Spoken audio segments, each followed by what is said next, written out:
Hi, my name is Brandon, and I'm an alcoholic and addict in recovery. And today I'm reading about Step 5 in Tommy Rosen's Recovery 2.0. I want to talk about what happens in this step, why it's so important, and what it feels like when you actually talk to somebody else about the kinds of things that you thought you would take to the grave with you.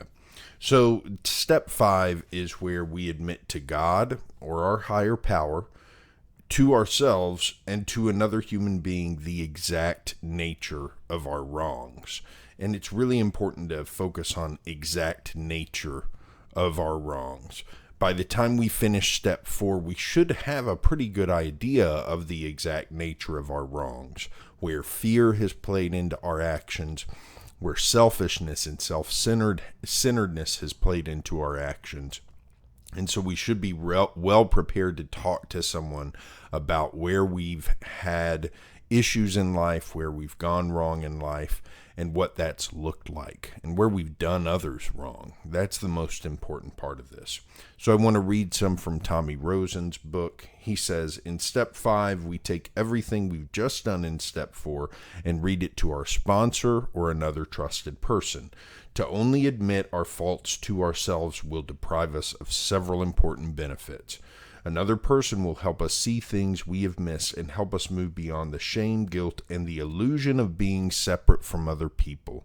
The fifth step is humbling and therefore worthwhile. We have to humble ourselves to another person and another human being for the process to be as thorough and powerful as it needs to be. So I want to go back and look at something that he writes there, that we have to do this in order to move past the illusion of being separate from other people. I think this is a huge part of the program. The illusion of separateness is something that really was a big part of my addiction. I felt separate from other people. I felt disconnected. I felt isolated. And I fed off of my addiction, fed off of that isolation. And the more I became isolated, the stronger it seemed my addiction got, and the more it forced me into isolation. Now, I used to be so caught up in this illusion that I thought I enjoyed being separate from other people. And this was reflected in my actions, my self-centeredness, my selfishness, and the pride and ego that I carried around with me and dealt with as I went about my day. All of those things were caught up in this illusion that I was something separate from the world around me. So part of the reason we do Step 5 is to break down some of the walls that we've built up and start to reconnect with the world around us. Now, there's nothing so powerful as having a big list of things that you've done, wrongs you've done in the past, and things that you felt you were going to carry with you to your grave, and then telling somebody else about those, and then seeing that they have no reaction to it whatsoever. It's like, yeah, I've heard this a million times before. You're nothing special. There is something incredibly powerful about that. And for me, it was a freeing moment when I realized that, there were some of these things that had happened in my life that I felt like just a truly rotten person for. And yet I was talking to this person about it, and they didn't look at me any different than they'd had before they heard these things. And in fact, they had their own stories that they could share with me about how they identified with what I had gone through, what I had done, and how powerful it was to admit that to someone else, and then to use what they learned from going through this process to actually live a better life and to help others do the same. So it's an incredible process. I want to read something else that he says about the act of being the sponsor, the one who hears someone else's story. This is also a big process. And so when you complete the 12 steps and you hopefully go on to sponsor others who are seeking sobriety and recovery through the 12 steps. You get an opportunity to hear this from other people, and it really is, as he describes, an honor to do that, because you do get an opportunity to help people understand that they're not that different than they thought they were, and they're not the terrible people they thought they were. At the end of the day, I think that's where we all get to at the end of our 4th steps, is that we see a lot of terrible things we've done in the past. And it's a little hard to get past that until we take that step with a sponsor who hears those things and says, yep, I hear that, I understand that, and I still see the beautiful person who's coming to me with this, and it's nothing that surprises me. So what Tommy says about this is, as a sponsor, it is an honor to get to listen to someone's 5th step, to be asked to hear someone's innermost secrets. Over the years, I've heard some amazing stories which have illuminated the power of addiction and where it can take us. I've come to understand a lot about the human race in general. I've heard about every twist and turn in human behavior, violence, sexuality, weirdness, everything. Through all of it, I have never heard anything in anyone's 5th step that made me shocked. It is all so human. I see what we're capable of when things get way off track, as they do in addiction. I also see the miracle of transformation. Addicts who have been so far down in the darkness being lifted up into the light of recovery to have extraordinary lives.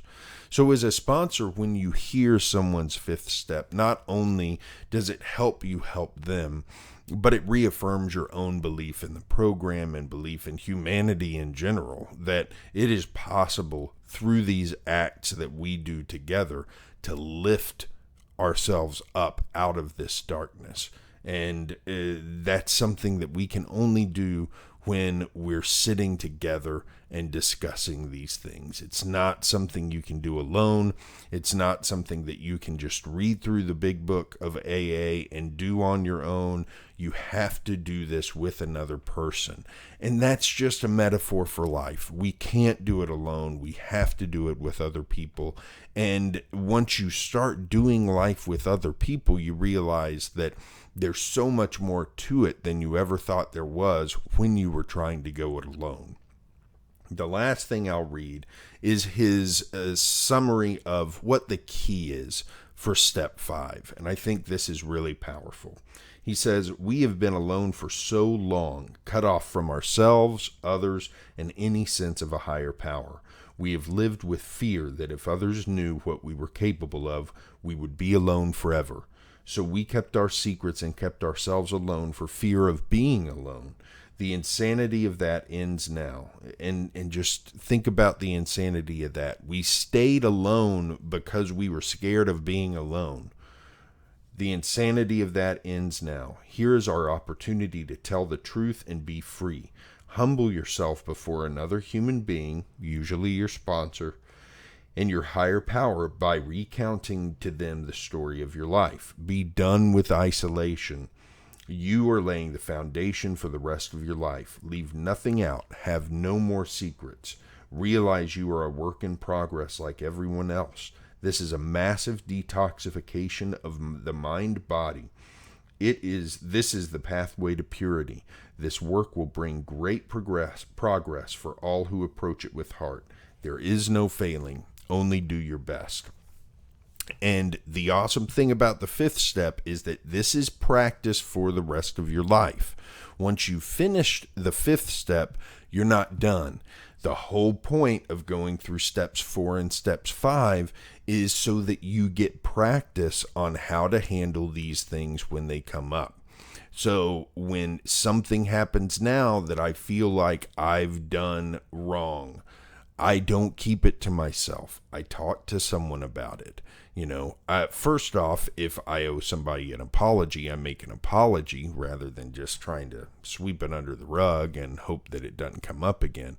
But I also talk to someone about it. And my wife is one of the key people that I talk to And I will go to and say, this happened and I'm uncomfortable with it, and I here's what I think about it, and we'll have a conversation about it. I didn't used to do that. I used to, instead of engaging with another person, I would isolate myself from people. And now I get to form a stronger connection with someone I love because I'm sharing more about myself with them. And hopefully that inspires them to share more about themselves with me.